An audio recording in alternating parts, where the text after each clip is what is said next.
Sekretaris Jenderal PDI Perjuangan Hasto Kristianto angkat bicara terkait peran Presiden Jokowi yang dinilai terlalu ikut campur dalam Pilpres 2024. Hasto menilai Jokowi tetap bersikap netral dan tidak ikut campur urusan politik praktis. Apa yang dilakukan Jokowi dengan mengumpulkan 6 ketua umum partai politik koalisi pemerintah minus Nasdem tidak bertentangan dengan prinsip demokratis. Hal ini diungkapkan Hasto menanggapi kritik mantan Wakil Presiden Jusuf Kalla dan Ketua Umum Partai Nasdem Surya Paloh terhadap Jokowi. Jokowi dikritik lantaran terlalu ikut campur urusan politik jelang Pilpres 2024 setelah mengumpulkan sejumlah ketua umum parpol koalisi di istana.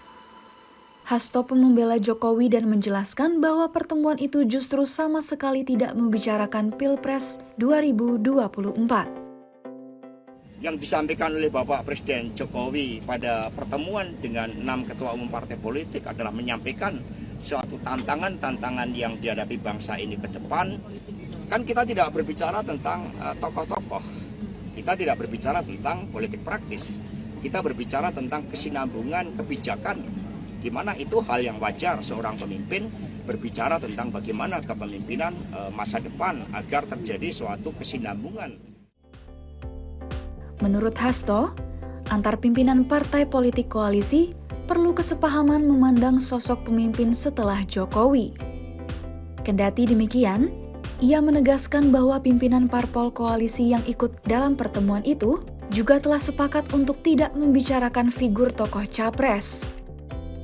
Beberapa hal yang dibahas Jokowi dalam pertemuan itu antara lain soal kelanjutan pembangunan Ibu Kota Nusantara atau IKN, hingga bagaimana Indonesia menghadapi bonus demografi sebagai tantangan membangun bangsa ke depan.